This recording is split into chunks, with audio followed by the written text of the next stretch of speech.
Whoa, wow. You're listening to me at this is not the normal intro for Lovely Talks Heavy. What's going on? Hi guys, it's Lovely at a different date in the future, perhaps. I mean, when you listen to this, it'll be in the past, but in the future from when I recorded this episode, I just wanted to remind you of the giveaway that is going on my podcast right now because I didn't plan that out in this episode here. Fun times. But regardless, I have a giveaway going on right now for the holiday season. It is a fun little prize package that came mostly out of my own heart and wallet. The only prizes that were provided for this were provided by Bath Sabbath. Thank you, Virginia and Brian, for that. Let's run through the giveaway details before we dive right into this episode. Number one, this prize package, consists of four beautiful components. There are 2 album art frames for the album art you just want to put on your wall. There is a $20 Bandcamp gift card. If you've been looking to splurge on some indie music on Bandcamp, this will be your guilt-free ticket to that. I also have a Bewitcher by Bewitcher CD, a really great album that I enjoy so much. And finally, 2 soaps provided by Bath Sabbath, the online heavy metal soap shop.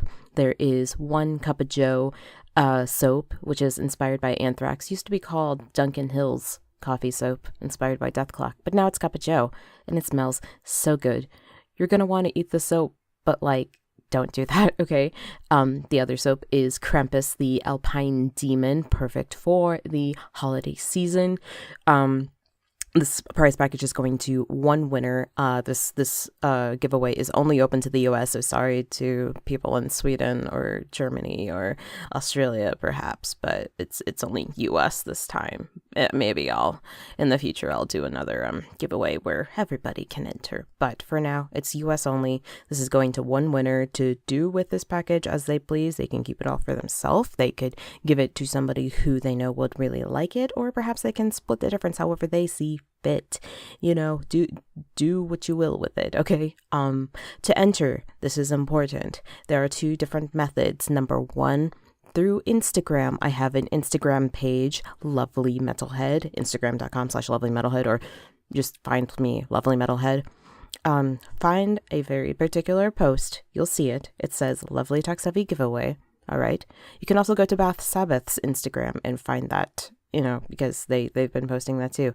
Either mine or Bath Sabbath. Either way, find that post. Make sure you're following me. Repost that image and link a couple of things. Put in the Lovely Talks Heavy hashtag. Be sure to link me at mixcloud.com/lovelymetalhead in the description, in the caption. Okay. Tag me in the photo so I can find your entry quite easily, and answer this question in the caption.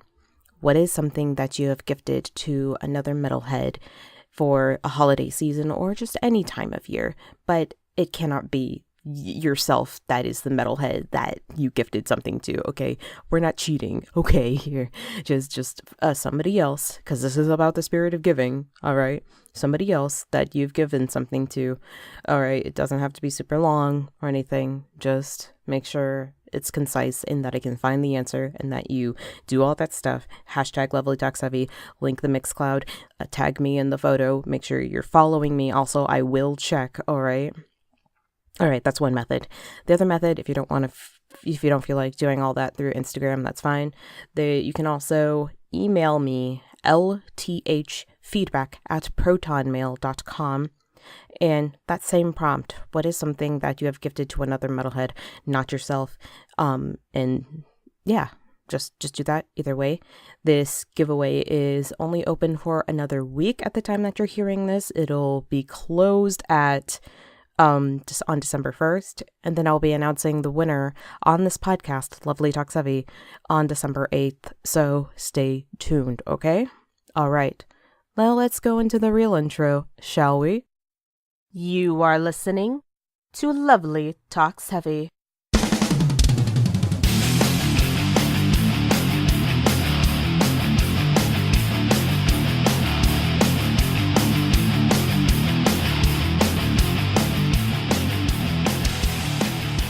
Hello, everybody, and welcome to Lovely Talks Heavy.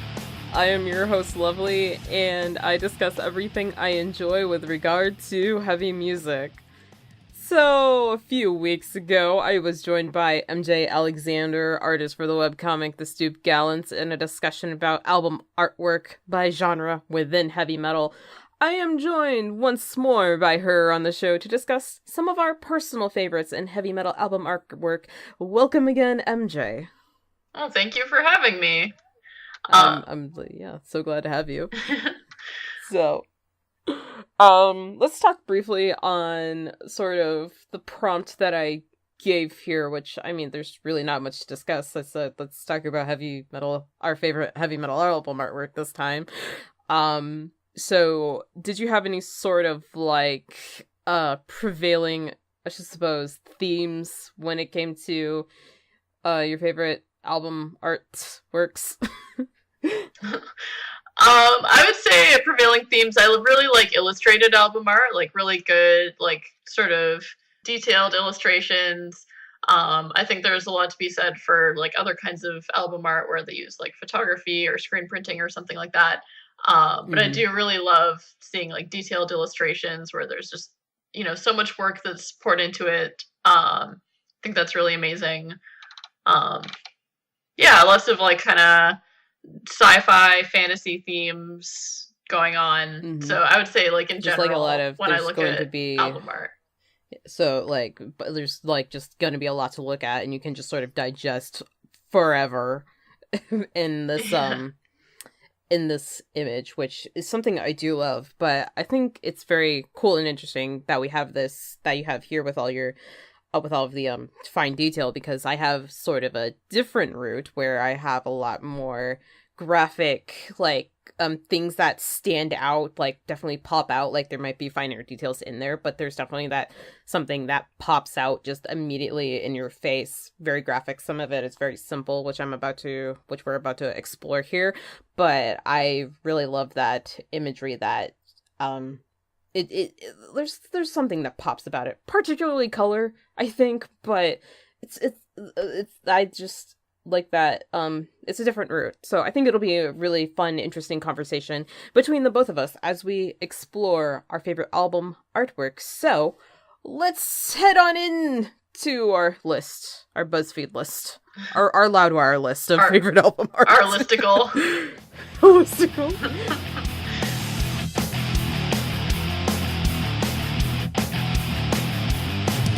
Alright, so I will start off with one of my personal favorites, which is the album art for Yav by Arkona.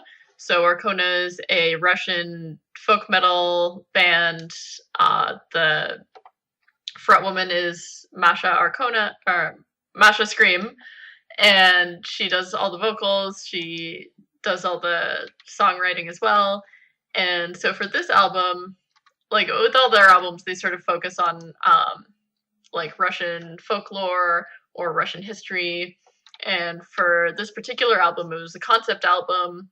Yav is the name for like the material world as opposed to like the spiritual world. And I think that this album does a really good job of conveying that in its cover art, because you have this young girl, she's got this sort of wreath around her head. She looks like was probably at some kind of like spring or summer festival, or whatever, and she's kneeling by a creek. There's trees and grass and lots of like nature, and she's looking into the water. And it's a very lovely scene, but then the reflection is like a skeleton, or like this sort of desiccated corpse that's reflected back at her. And as she is pouring water into the creek with her bare hand, the corpse, you can see, is sort of like the water is sort of turning to blood in the creek. And it's this sort of, this idea of like the material world and the spiritual world sort of meeting in the middle, or, life and then afterlife. Like birth and death, all of these themes are coming together in this one image. it also kind of appears in this album art too. That the blood is sort of, this might be me trying to read too much detail into things, but it looks like the blood's kind of in sort of the shape of a scythe, just a little bit. Would that be, would you argue against that? Like, it's just the way the blood's going. It's in, like the water seems like an extension of that she's pouring it back into the creek, and it just feels like this. So that's me bullshitting on an art critique paper, basically. Don't mind me, but no, it's interesting, so and it's cool because it's like I would expect that maybe the corpse reflection is pouring blood back up towards the surface of the water, but it's actually the water that's being poured from her hand that's sort of becoming like a stream of blood in the water. So it's like, it's almost asking you, like, what's an illusion or what's real in this scene? Right. So what was particularly drawing for you with this album cover in particular? For me, I mean, part of it is that I really love this band. I really love the concepts that they're playing with here of this sort of like memento mori kind of, which is like, if you look at art history, memento mori it's like trying to think of like the word for it, if it's just memento mori or if it's something else, but there's like this theme in art history of like people who are very richly dressed, who are surrounded by like sort of symbols of like worldly knowledge or worldly goods, compasses and telescopes and books and things like that. But there's like a skull in it representing the fact basically that, you can't take it with you. Death is, death comes for us all. And this album cover is very similar to that, in that, you see all this, this like beautiful young girl and, like these trees and plants and everything looks like it's very much alive. But then you also have to remember that, the other side is there as well. Right. So I think that's a really interesting thing. Plus, I just have to point out just like very prevalent use of blue and green in here, like just making it feel like a very peaceful, serene scene. Yeah. Plus you have the moon sort of, it's like it's there, but it's not really present. You only see like sort of the bottom half of it. Right. I have to point, I just really like the moon, so I have to point that out. So that's Yev by Arkona. Yep. Let's move on to all right.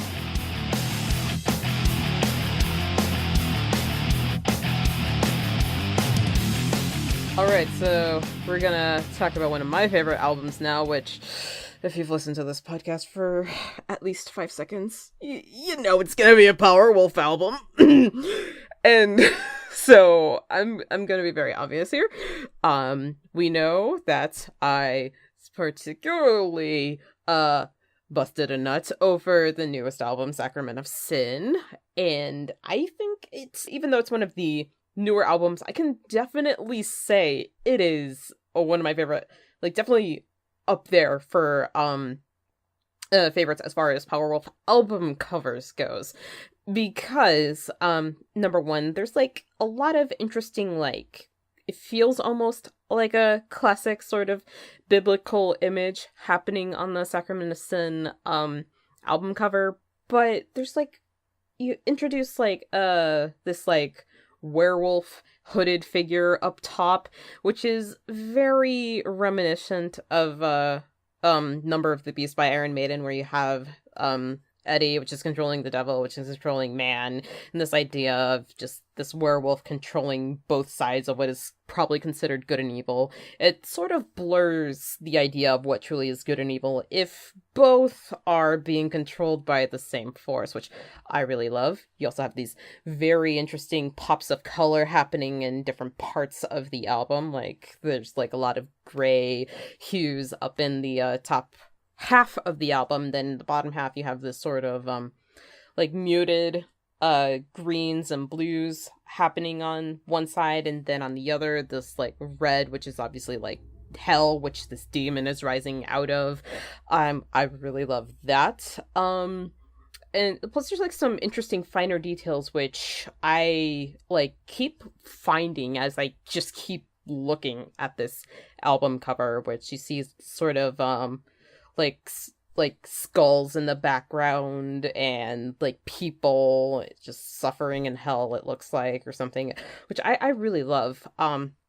Another interesting thing about the Sacrament of Sin album cover, which I really want to point out, is that it was illustrated by this artist named, and I'm going to butcher this, so please forgive me, Zofia Dankova, I think that's how you pronounce it, which was like very interesting because I was interested in her artwork before Sacrament of Sin came out, and particularly because she was making some very cool Powerwolf fan art.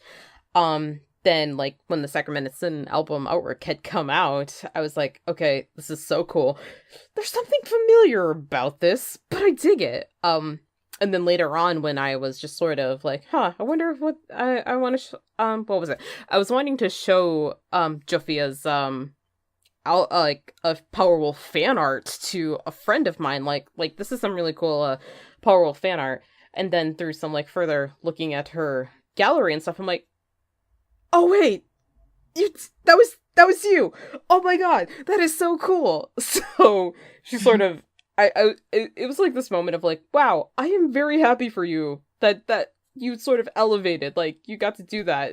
So I'm very like stoked to see that, and I just hope to see more of her artwork in Powerwolf discography, which she's been doing more metal album covers. Like if you follow her on Instagram, she's like, oh, I've been doing this album art now, and I'm like, that's just so freaking rad to me.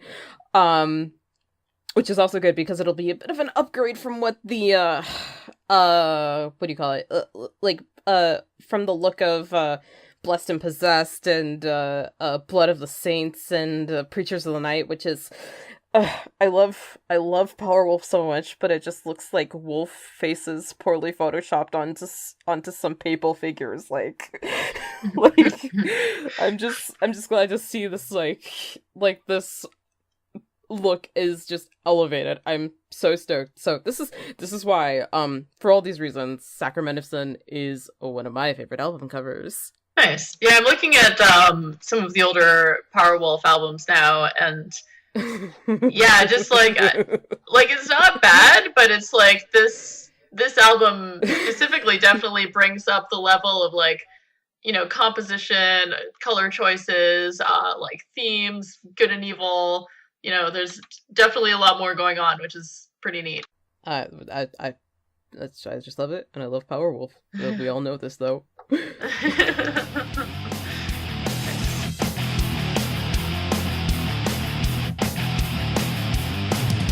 Alright, so let's talk about one of your favorites again. Okay, so I'm going to talk about Battle Beast's self-titled album, which I really love.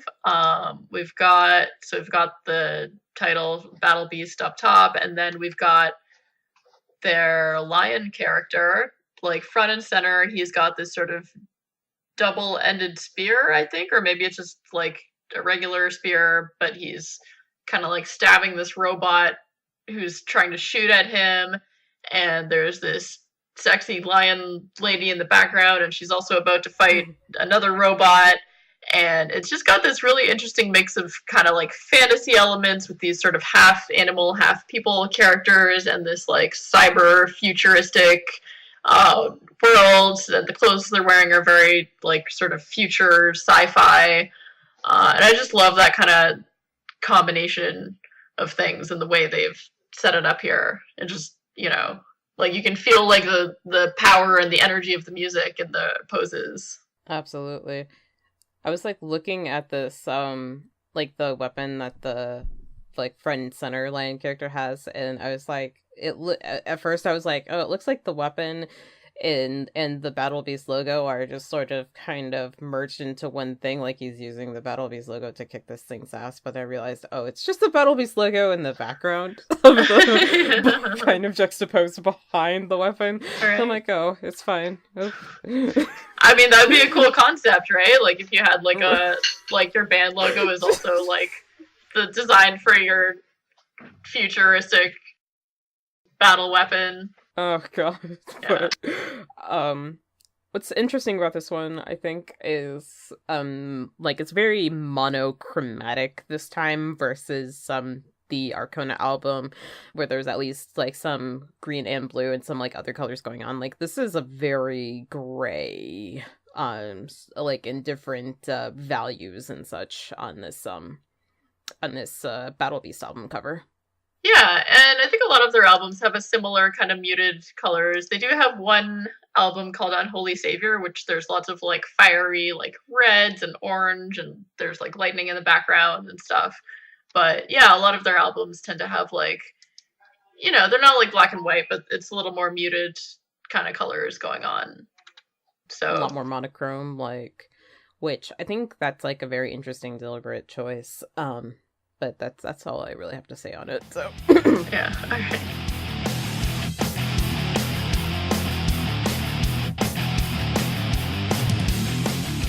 So I have another Powerwolf album in my list, and that's next in the list, but I'm gonna skip over that so I can talk about something different. Okay. We'll come back to it.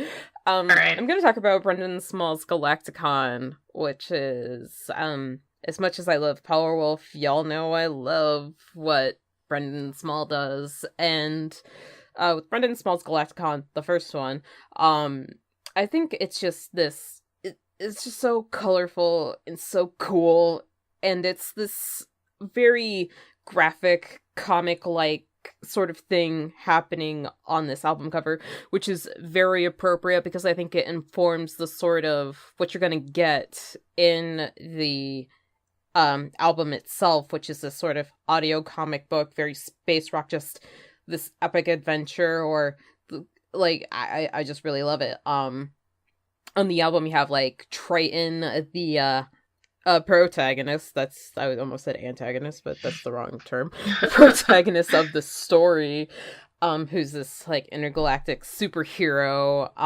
like in the center, posed with a phaser gun thing, probably. And not too far behind him is his ex-wife, who's like kind of dressed in white, just clad in white, and I just think there's like a sort of, what do you call it, color dynamic thing happening, which I kind of appreciate, because he's in all gray and she's like in all white, so it's like I think that just brings some visual interest into the mix. You also have kind of in the background, sort of looming over all of this happening, is Beastblade, or what I can assume is Beastblade, the antagonist of the story, with his red eyes sort of poking out in the background, like, I'm gonna get you, Triton, I'm gonna get revenge on you, you're gonna die, somebody's gonna die, and I'm gonna get mine. And then just at the bottom there is this intergalactic like space worm, which is part of the story in Brendon Small's Galacticon, where for a beat on his way to go rescue his ex-wife from Beastblade, god, there's so many words.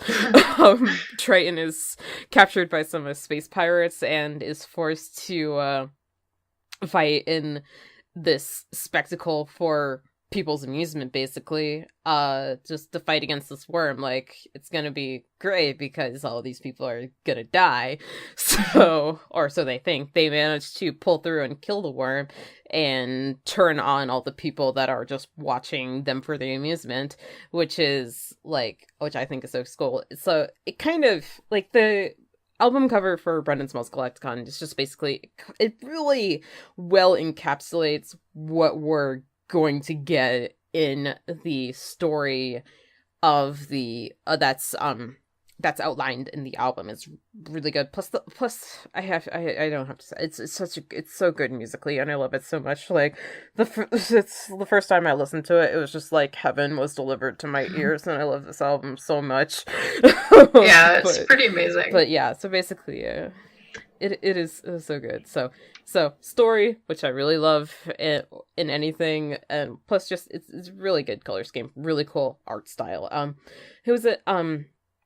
Chris Prynoski, yeah, that's his name, was the one who did this album art, who's done a lot of art and concepts and stuff for Metalocalypse, which so I just think all of that together is just amazing.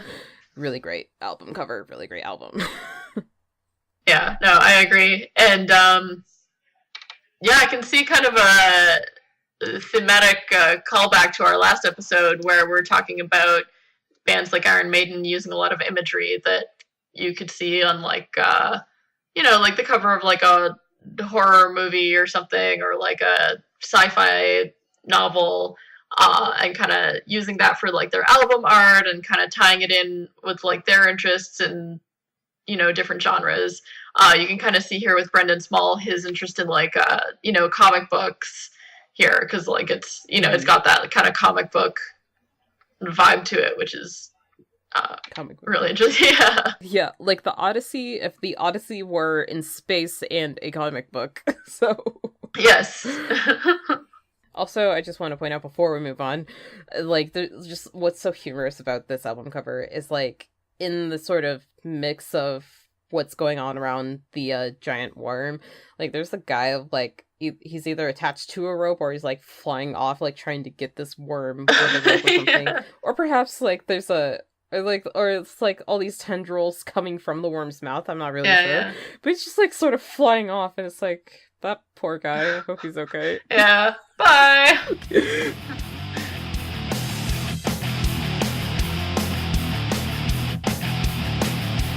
Okay, so my next album art that I'm going to talk about is the album Killers by Iron Maiden. And just in general, I mean, like, Iron Maiden's album art is just incredible. Just the way that they, like, weave narrative into their album covers to kind of, like, really give you a sense of, like the musical themes. So this album cover features Eddie, as they all do, and he's holding a bloody hatchet, and you can see like someone's hands are like holding onto his shirt, like he just like axed a guy who's now falling over dead, presumably. And you've got the light source is this yellow street lamp, which is casting this sort of eerie yellow glow on Eddie and like illuminating his hair and his face and his shirt in this like almost like a greenish yellow, and then everything else is like sort of this high contrast, like there's lots of like black shadows. The sky is very dark and cloudy, and the buildings are just like these black silhouettes with like colorful lights. We noticed earlier there's a sex shop in the background. Yeah. That was like such a fun little thing. Yeah. But yeah, I mean the whole thing, like you could just, like, we're about to record, I'm like yeah, it's just right there. But yeah, like if you took out the fact that this is like an album cover for a band, like this could easily be, like you walk into the video rental store in 1998 and this could be like the new blockbuster horror movie. Like, oh, absolutely.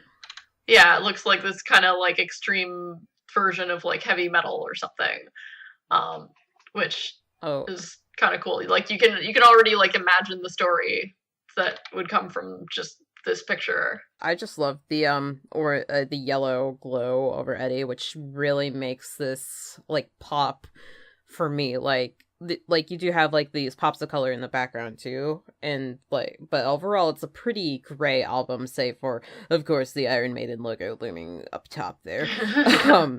but like that yellow just really makes it pop for me. Also, this sort of what do you call it, subject matter on the cover. I was feeling like I've seen this somewhere else before too, and I was like, oh wait, there's like one of Cannibal Corpse's newer albums, Red Before Black, has a very similar sort of posing of the character on front with but instead of a hatchet, it's a knife, and there's a lot more blood because it's Cannibal Corpse, of course. Yeah. But even though it's like clearly something from Alex Webster's Nightmare, it feels like there's probably an inspiration from Killers by Iron Maiden on here. So yeah, I think that's just so cool. It's very inspirational. Yeah, and I'm sure you could do like a whole episode on like album art that references other album art. But yeah, right. I mean, this one's definitely iconic. Absolutely.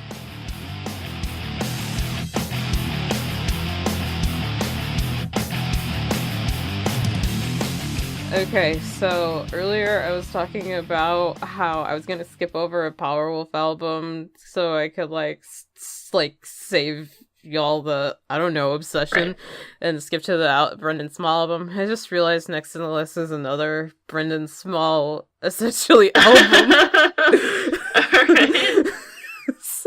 But I'm gonna talk about it anyway because I don't talk about Dethklok nearly as much on the show. It's Death Album 3 by Dethklok. It's not just Brendon Small, of course. It's a whole band on there. We got Brian Beller and Gene Hoglan and Mike Keneally, but I'm talking about the artwork. God damn it! Yes. So we all know that I love Metalocalypse. One of the reasons I have MJ here is because we're both fans of Metalocalypse and we're both sort of in that fan community at the same time, which okay, fun fact, once upon a time on Tumblr there was this dirty Dethklok confessions blog out there, and somebody had put out it was me, put on a confession jokingly, the character Mystic Rakish and Castratocron are my OTP, and then MJ illustrated that. Oh, that was you! And that was me. Yeah. Well, yeah, thank you for putting that out there. Yeah, I never stopped thinking about it. So. I mean, but no, yeah, they do work. It was like one of the greatest things, like one of my favorite things that MJ has drawn. It was just so funny. But anyway, back to this album cover. Death Album 3. Of course, the Dethklok albums follow a very simplistic naming convention. The Death Album, the Death Album 2, and the third one.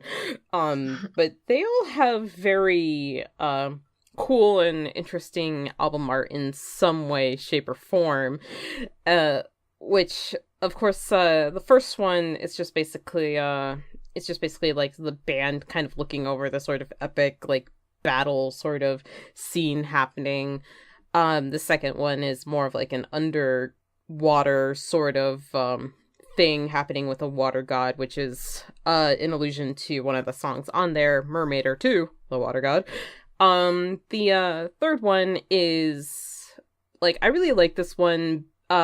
I think particularly because one of my favorite songs is The Hammer, and we know how much I love Magnus Hammersmith, so it's on this album. But I really like it because it's a very different thing happening for what's typical of any Brendon Small thing. He's more of he loves like water and space and stuff. So like just having sort of a simple sky scene there's a lot happening in here, but it's a sky scene, which I think is very atypical of Brendon.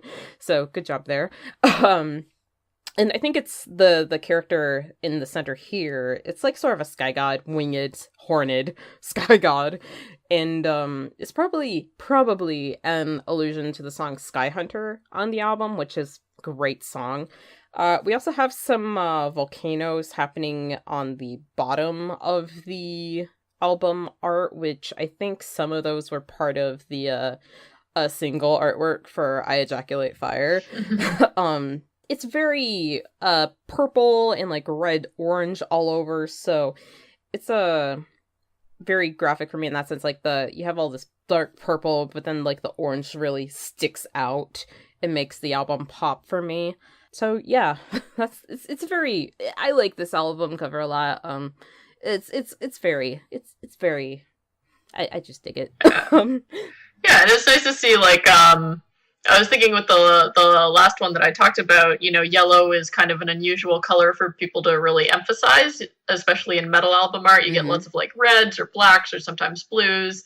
And I think whites. Yeah, and I think the same thing is true with this one, which is that, like, purple is a pretty unusual color to have a lot of on, like, a metal album.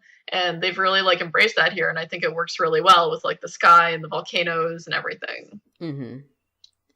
But yeah, that's all I have to say. That's all I have to say, so. All right.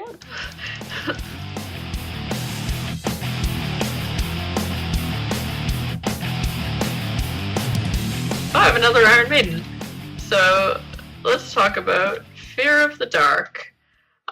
Which, when you look at this album cover, I feel like the dark is the least scary thing in this picture, and this tree goblin is slightly more terrifying. I don't, like, it's almost hard to look at, because I'm trying to figure out what's happening here, and it really looks like this gremlin of some kind is, like, part of this tree, and you can't tell where the flesh ends and the tree begins. It's like it's sort of, you know, transforming its way out of this tree.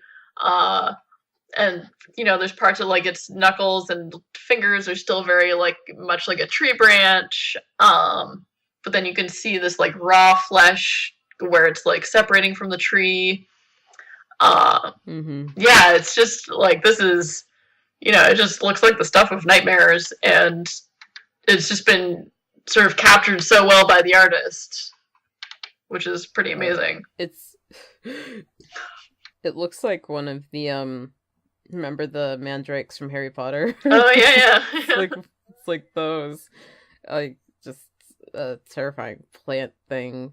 What I really like is how a lot of, like, popular media, when people have just seen a scary horror film or something, and then they're just on edge and are just terrified and overreacting to everything, like, one of the most typically used things that freak them out is, like, oh, they think they see a hand, like, shadow of a hand reaching for them, but it just turned out to be, like, a tree branch from outside or something. They're like, oh, well, this sort of like, Fear of the Dark really is like, my hand is the tree branch, so you'd still be afraid. Yeah, exactly. Yeah, or even the idea, you know, people are afraid of, like, something... Sorry, what else were you gonna say? No, continue. Okay, no. Continue. Okay. No, what else is, like, you know, people also have this fear of, like, something maybe hiding, like, behind a tree or behind a shadow, and it's like, no, the tree itself is, like, the thing you need to worry about. Also, I noticed he has a little branchy goatee, which is kind of funny. It's very, like, anatomical too. I see, like, like, you're talking about the guts and stuff. I'm looking at the spinal column behind there. It's like that's kind of brutal. That's, like, one of my least favorite things to feel on a human body is the spine. So yeah, like, just looking at the layout here as well, what I'm noticing, the way they've laid out their band name sideways, and then it's like this sort of black gradient that's fading into the picture. It's almost like you wonder if maybe, you know, you could see that as, like, oh, that's just a backdrop so you can read their logo, or is it supposed to be part of the picture, like someone's about to, like, pass out, and that's, like, sort of the, you know, like, the sort of darkness rushing in on their vision, so that this is, like, the last thing that they see. I think it might have something to do, that particular composition might have something to do with the cassette format. Oh, like, right. That probably is, like, more, yeah, it's probably more conducive to a cassette layout. That's true. Like, those didn't last as long as far as like being a popular format, but right. I feel like they're coming back. It's like because they're a cool collectible and they're cheap to make, so it's like, why not? I just ordered a cassette recently. This Oh wow. Zealand Ardor Stranger Fruit, because I just like to own things, so I got the vinyl and I got the cassette. I'm not gonna listen to the cassette though, so but yeah, it was a nice treat. So, but yeah, I think that composition definitely is probably for the cassette layout mainly. Right. I think anything else I want to point out on this album? I think it's very, like, you see a lot of black and gray on this, but the first color I see is blue. Like, I'm all about color when it comes to art. I just like color so much. Yeah. So I don't know. That's all I have to say, I guess. All right.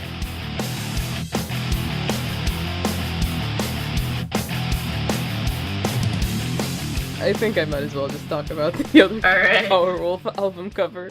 I've earned it. So the other album cover I really love is Lupus Day. It's their second album, which I have talked a bit in detail on the show, because I just really love Powerwolf. But what I really love about this is that, well, number one, it's like very graphic, I should say, first off. It's a very simple color scheme, which we get more detail and more color as we get further into the discography, of course. But it's just black, red, white, and gray, and it's just like this very simple image of this wolf praying, and it just really stands out for me. Red against black. It's kind of a twist of a biblical image as well, of like somebody praying, but this is a wolf. This is a wolf dude thing, furry. But another thing I really like about this, and it kind of ties into the whole of the Powerwolf discography, is that it's sort of part of this like period I want to talk about within the Powerwolf discography, where it's part of like this red period, because in the first few albums with like there's a lot more red happening with Lupus Day and with Bible of the Beast. Like, even though it starts to get more muted with Bible of the Beast, but there's still that red like in there. It's a very prominent part of the album cover. Then we get into Blood of the Saints and Preachers of the Night and Blessed and Possessed, and they're like a lot more the poorly photoshopped wolf faces onto papal figures and stuff, and it's very monochrome, black and white, maybe some blue in there. And then finally, like with Sacrament of Sin, it's kind of entering a new age of what's to come for the Powerwolf album cover, because it's a lot more detail, a lot more color on the cover, and not so many poorly photoshopped wolf faces onto the album covers. It's again, I love it, but like if you look at the Blood of the Saints album cover for more than 5 seconds, you're like, wait a second. So it's a really great music though. That's another thing. It's like, it's just really great music. On Lupus Day, it's like a concept essentially partially inspired by like Tanz der Vampyr, which Attila Dorn really loves, and I'm just like, gosh, my five dads from Germany are just dorks, and I love them all. So nice. Yeah, there's definitely something really iconic about this album, which is really nice. Like, it's, like, it's very memorable. Absolutely. It's on the one Powerwolf shirt I have, which it's not it doesn't have the red, but it like everything is white, but like the simplicity of it just makes the whole thing work on the shirt. So yeah. Nice.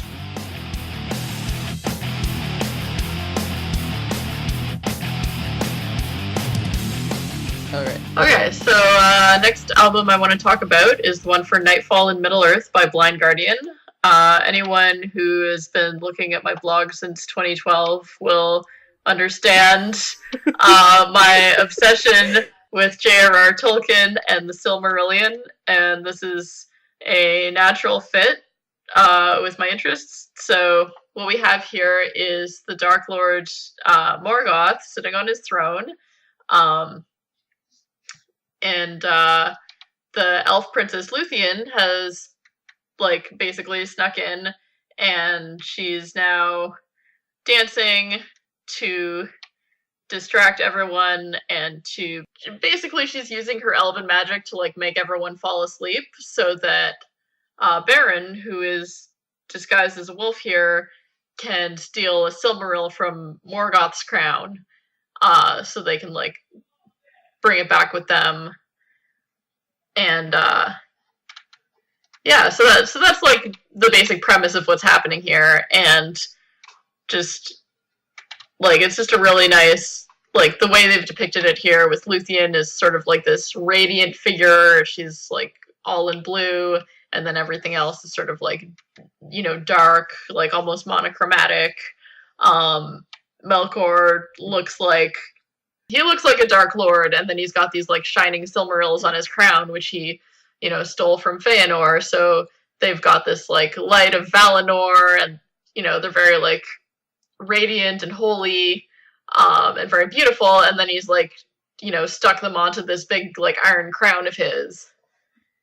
And you can see, like, sort of the Silmarils are kind of reflected in the light of Luthien, and you get this feeling of, like, sort of light versus dark, good versus evil.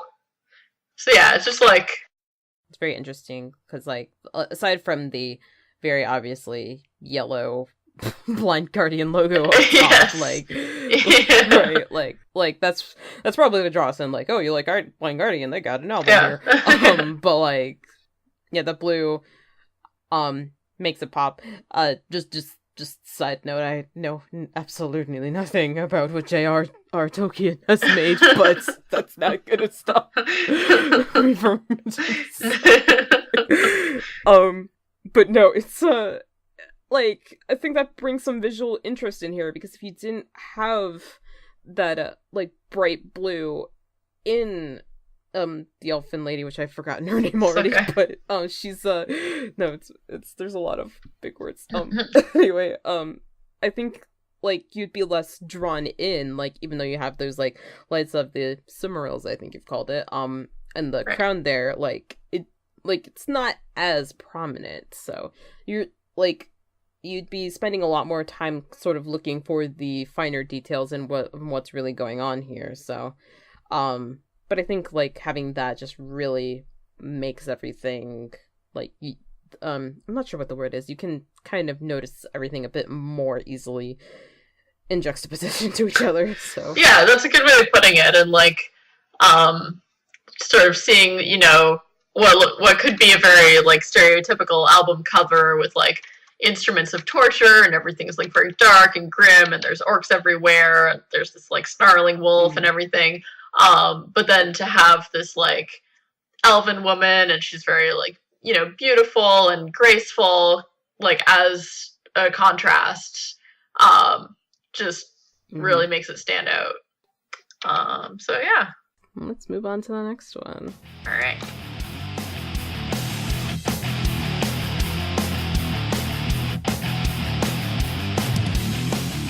So now we're going to talk about, I sound so robotic when I say that. We're now going to talk about Razorblade Romance by him. It's one of, I really like this album cover for reasons beyond thirst, but we'll talk about that in a second, I suppose. But I got into him in high school. So when I first listened to a song like Join Me in Death, I was like, it was me, like, pretending to be like, oh, I'm so sad all the time, and I'm so deep and misunderstood, before I actually became sad all the time and deep and misunderstood. But I really enjoy this album cover because it's just so pink. Like, it's like, that's like, of course, the first thing that like sticks out to anybody. Like, it's like, that's what really makes it pop. Makes it so graphic. Of course, there's like some finer details happening within the image. Like, you see some like kind of illustration like happening within the pink background and a bit of the foreground as well. And you just kind of like want to pick out what those like illustrations are and what they mean. Of course, smack dab in the center we have Vila Valo from the front man, or who once was, I suppose, the front man of him, kind of like laying seductively, and like this again, I still thirst, as I mentioned, in like a fur jacket, it looks like, and like he's kind of holding on to what little we see of his leather pants, like in a very suggestive way, and like we see the beginnings of his heartogram tattoo down there, and it's like it's this very seductive, very suggestive image happening, but at the same time it's a bit androgynous, I think, because like we see some very feminine elements in Villa here with like makeup, and he's wearing earrings, and it's a pink background and stuff. And another thing, like we also have the heartogram, the iconic heartogram for that's the hymn logo. It's kind of overlaid on top of everything here, but in a very subtle way. Like it's noticeable, but you kind of have to really look for the beginnings and ends of it, I think.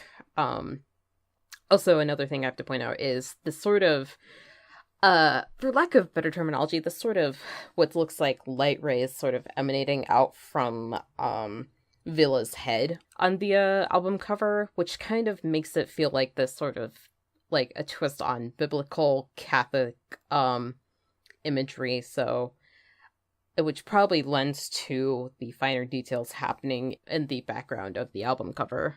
Yeah, this feels very sort of late 90s, early 2000s in terms of the style, but it's definitely interesting to see. Like, would be accurate. Yeah.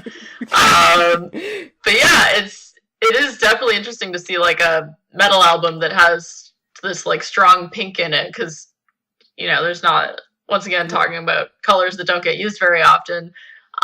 Definitely this particular shade, also these kind of rococo like little curly cues and things that are used kind of like as like a texture on the album, and the halo, right?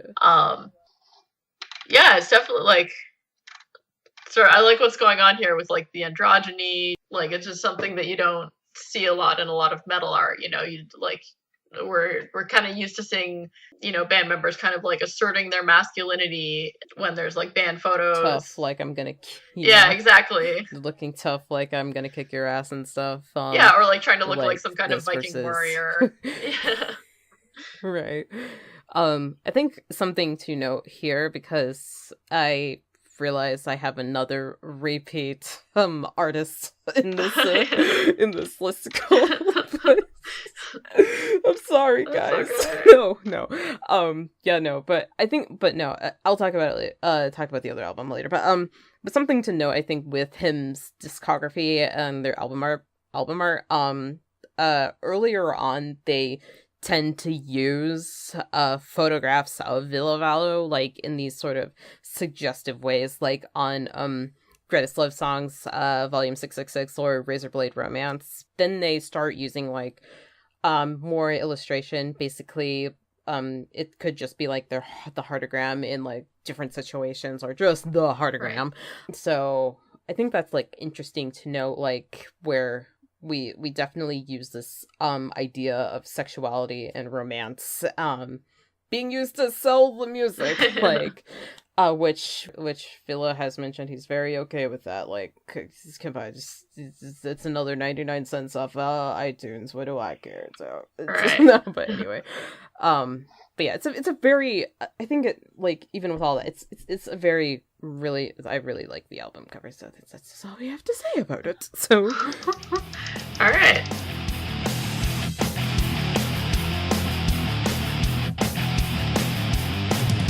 yeah, so the next one on my list is Oceanborn by Nightwish. It follows many themes that a lot of Nightwish albums have, which is we've got like the ocean or a body of water, we've got some nature, we've got a pretty lady on the front. This album combines everything in a way that's like very surreal. Earlier I was saying this is like a metal version of like a Lisa Frank like piece of art, because we've got this like woman who's like floating in the ocean, but there's also an owl holding a scroll, and then there's like the earth, which is in like the eye of a dragon that's in the sky. It's got this like surrealist quality to it, which is very interesting, and it's, you know, very colorful. Yeah, so it's just like an interesting art piece just to look at, because there's so many elements here. Absolutely. It feels like there's a technique for painting that is, I think it's called antipasto, where it's like where you have just like deliberate layering and layering of paint on top, so some of it kind of sticks out more, like right on the image. I think you have some of that going on here. It's very, you can also find like the brush strokes or the strokes of color pencil or whatever tool was used here. And I think that's something I can really dig. I really love that, just being able to sort of just see where different colors end and where others begin and stuff.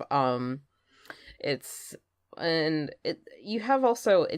like you can clearly tell the details more clearly in this album art, I think, but and so that makes it very different from the Blind Guardian album we were talking about for you a moment ago. But I think you still have these elements of contrast that can still be put at play. Like if you didn't have those pops of white in there, in the lady, in the owl, and in the clouds on the earth, like there'd be a lot less visual interest happening here. And I think to note here, we've been definitely talking about these album artworks definitely as art pieces over like the fact that, and kind of ignoring the fact that these band logos are very just like slapped somewhere in the image. But so I can appreciate how this discussion has been going. So also, yeah, I just also want to note like just the little tiny pops of red that are sort of tied into the image of Oceanborn as well, where you have what probably is the planet Mars in the background there, and the red on the lady's lips, and the ribbon on the scroll that the owl's carrying. I think that's really neat. Yeah. And also, like I feel like we're just dragging Nightwish, but I don't mean to. But yeah, like the owl just like now that we've mentioned it before, like I can't not see what's her name, Hedwig, delivering like Harry Potter his like acceptance scroll into Hogwarts now, because it's just an owl carrying a scroll just flying through the night sky. It's like about mandrakes, now we're talking about Hedwig. Yeah. But that's okay. I mean, there's like tons of nerdy stuff going on in metal, so that's fine. Oh, absolutely. Yeah.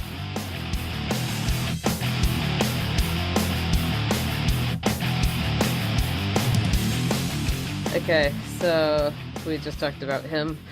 I'm gonna talk about him again. Screamworks Love and Theory in Practice, which came out, what year was it? I was in high school, that's what's important here. But I had mentioned how like with him's discography, like we started out with some like photographs of Illavallo and like suggestive poses using that sexuality. Then we get into more illustrations, and this is definitely on the illustration end of it, not in the finer detail sense, but this looks more like screen printed work here, where it's a kind of trippy image of this sort of nun figure where her face is like either in motion or she just has 4 eyes and 2 sets of lips. Like it's kind of trippy, but I really enjoyed this piece of album artwork because it's like very graphic, and just that pop of blue in the background that just kind of makes it stand out for me. You also have that heartagram in the sort of center of the nun's chest, which of course we have to have that in all of him's album artwork. But it makes just this whole image just really pops for me, and like so many, like it's just very interesting to just stare at, honestly. It's just like really cool pop art. Yeah, no, that's a good way of putting it, because it's like the album style reminds me a little bit of like Andy Warhol. Exactly. Yeah. I also really like the way they that him changes their logo from the last album we discussed to this one, where it's like this sort of pitchforky symbol in the corner. Yeah. Cool. There's been a few evolutions, I think, of him's album art, like, and I think all of them are tattooed somewhere on Vila Valo's body somewhere. I think this also, I want to point out that I think this kind of informs what's going on in Screamworks, because there's definitely like this album was a lot more influenced by 80s pop, so we kind of get a more of a feeling for that with the album art. So I really think that. Yeah, and it almost, like, I almost want to say it could fit with a lot of the doom metal art that we were looking at, which had this like 70s flavor of like psychedelic, kind of trippy.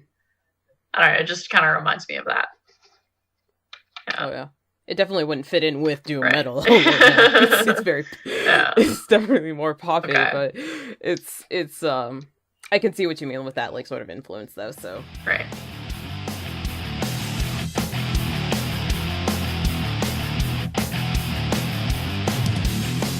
So the last one I'm going to talk about is the album Legendary Tales by Rhapsody of Fire, which on this album looks like they were still just going by Rhapsody. They hadn't added the of Fire yet, which I absolutely love, that they named themselves Rhapsody, and then they were like, no, we need to be more epic. We're going to add fire. But so this album, like, I just love all of their albums because they've all got this like high fantasy flavor to them. But this one, we've got this sort of Conan the Barbarian looking guy, you know, in like a sort of like fur boots and loincloth, and with these like leather vamp braces, and he's got like a big shield and a sword, and he's fighting this dragon that's like swooping in from the sky with its big talons, and he's riding this white unicorn, which, like, it sounds like it's so out of place, but it's like the most badass looking unicorn. Like, it's got like it looks like its legs are like super muscular, and it's got this battle helmet on, so it works really well. It's just not what you would expect at all for a scene like this. It's the most yoked unicorn I've seen in my life. Yeah, pretty much. Yeah, so it's just like, I just love it because, you know, once again, it's just like this high fantasy scenario. You can really see there's like sort of a story or a backstory going on with the characters. Also interesting that he's got like a red dragon on his shield and he's fighting a red dragon. Oh, I didn't even think about that, but yeah, that's really, really neato. I think this is definitely, we've mentioned multiple times at this point in the episodes I've had you on, where just the Dungeons and Dragons.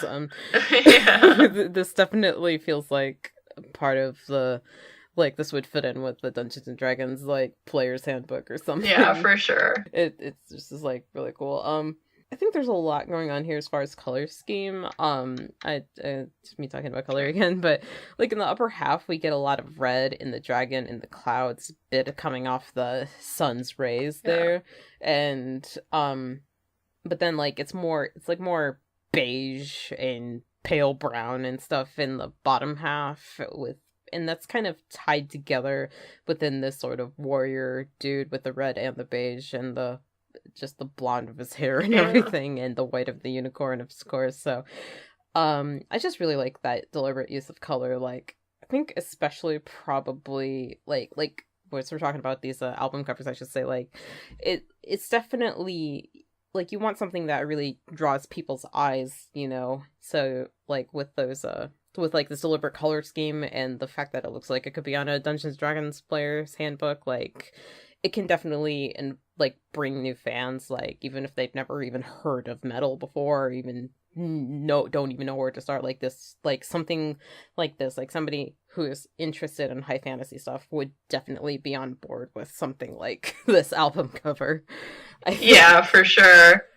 And yeah, and it ties in with, like, all, like, if you listen to Rhapsody of Fire, a lot of what they're singing about is exactly that, like, the sort of fantasy lore.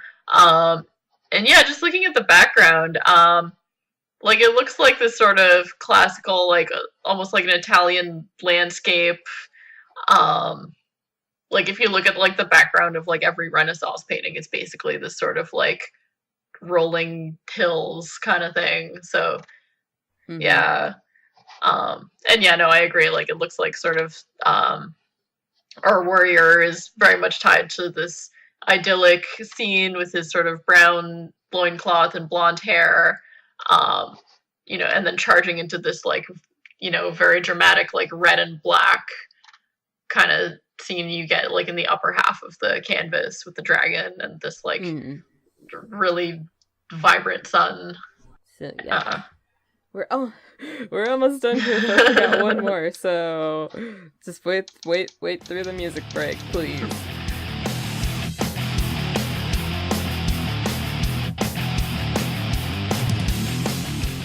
Okay, everybody. The last album I'm gonna be talking about is I keep mentioning the fact that I haven't forgiven Lordi for their crimes for the album that is Sexorcism, but I keep talking about them, it seems like, for the fact that I still love what they've done before the crime.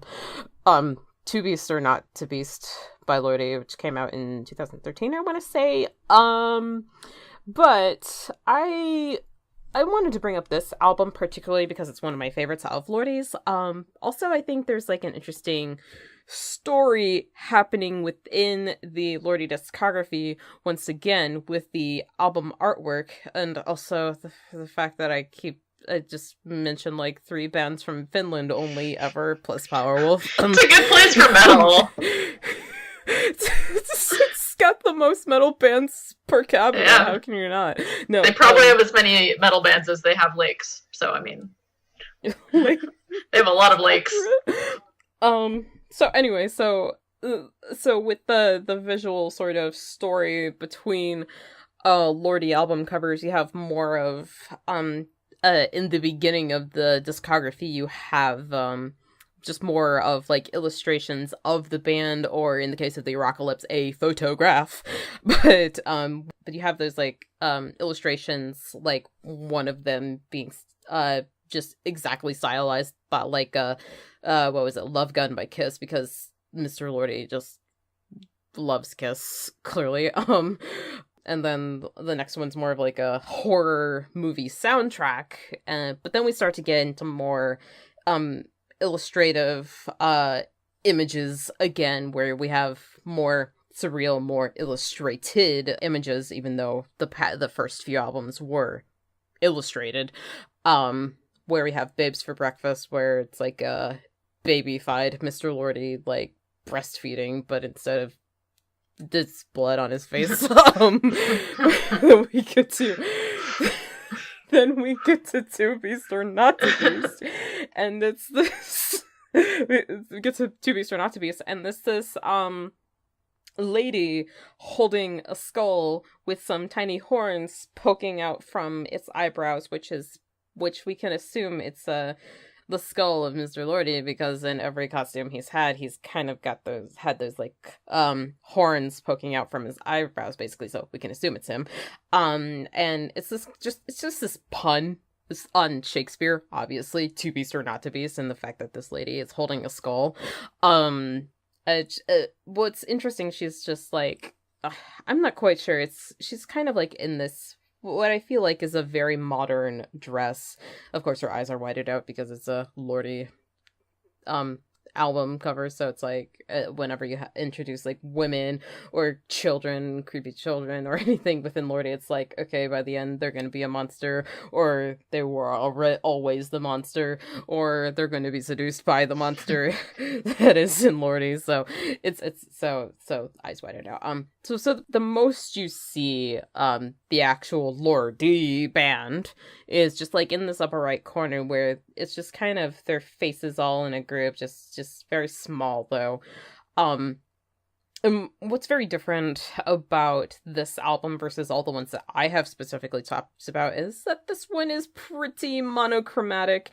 It's not as graphic as anything else. It's pretty beige all throughout. But I think I picked this one specifically for my for one of my favorite album covers, because I really like the album itself. So there's something like the music really kind of affects how I feel about the album cover specifically. So yeah, looking at it, she almost looks like she's wearing like some kind of 1940s like showgirl kind of outfit, which, you know, that could be. Yeah I think it's like there's a song, I think that's partly because there's a song on the album called Happy New Year, so it's kind of in that very celebrate-y sort of Happy New Year sort of thing. This is me bullshitting out of my ass, so don't mind me. Yeah, no, it's got a good contrast with like sort of Lordy looking like demonic, and then the sort of like, you know, like sort of fun, frivolous kind of look by comparison.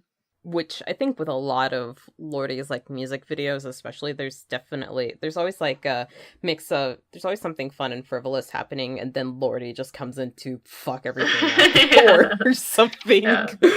Like basically we have the like there's the music video for Devil is a Loser, like there's a party going on, but then Lordy's like, demons coming to fuck your shit. And then it's or you have the hard rock hallelujah video where it's just like there's this misunderstood bullied girl watching this cheerleading practice happening, and then Lordy comes up and is like, oh, the cheerleaders are now zombies, or well, I suppose like the one music video that probably doesn't fit with that particularly is the riff, which is also on To Beast or Not to Beast actually, which is one of my favorite Lordy music videos, because it's just this lady trying to go grocery shopping in essentially the zombie apocalypse, and and Lordy are just performing in the grocery store as well, and I thought it's just a really neat video. So nice. And it kind of also follows that same color scheme as this album cover. Again, I'm bullshitting, but hey. No, it's probably like you know, like they found the groove that they like, and so that's, you know, like some bands use like bright colors on all their album covers, and then other bands are like, no, we want like monochromatic kind of spooky look. Mm-hmm. So yeah, this is monochromatic and kind of spooky. So. Yeah.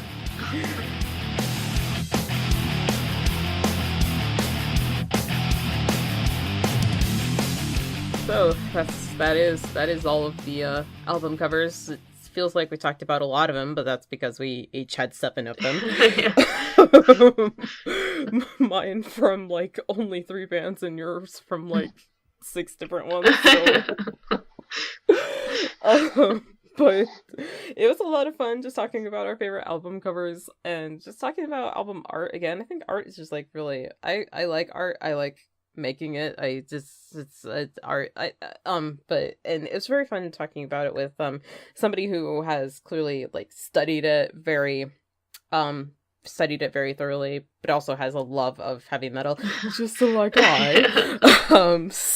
So thank you again, MJ, for coming on for this episode. Thank you for having me. Really glad to have you on here. For those who might not have heard what you do last episode that I had you on here, or are unfamiliar with you, just go ahead and plug all your shit right here and let them know exactly where to find you. Yeah, sure. So I do like illustration and comic art, and you can find me on most social media. My username is Snartha, that's SNARTHA, and I do a webcomic called The Stoop Gallants, which I link to on my social media, so if you find me, you'll find my comic. And yeah. That's, yeah, you can just find her there and just tell her how amazing at art she is. She's got a really great art style, and if you want to find that castrated cron mystic crackish art, I think it's still out there. Yeah, you dig deep enough, you'll find it. Anyway, as for me though, if this is your first time listening to the show or you're not sure where to find me, my social media, you can find me at Lovely Metalhead on Twitter, Tumblr, Instagram, YouTube, and Mixcloud. Follow me on those platforms. Leave a comment on YouTube or Mixcloud. Keep it nice, keep it clean, guys. It doesn't have to be clean, but be nice to me, please. I'm a baby and I'm very fragile. If you want to leave some feedback for me to read aloud on the show, you can do that at lthfeedback@protonmail.com.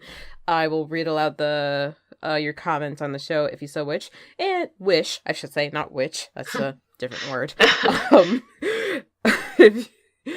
Feel free to share with me your favorite album covers and also why. I would love to hear that. And if you want to just share that with me on the social media that I just mentioned, Twitter or Tumblr or Instagram, most likely Twitter, because then I will be able to retweet it, and that would be the best. Like, I want to be able to share that way with you. So do that. Plus, I also use Twitter the most anyways. Not always to talk about how depressed I am, do not worry. But so follow me on there.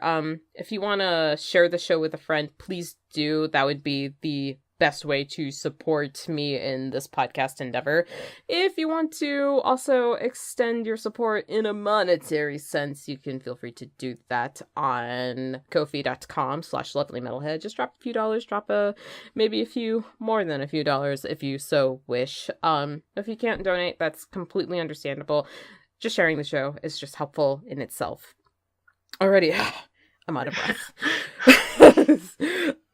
Thank you once again, MJ, for coming on here. Thank you for having me. Yeah, just glad to have you on. And thank you guys for listening. Until next week, next Saturday, the next episode of Lovely Talks Heavy here on Mixcloud. You stay brutal, my friends. Goodbye.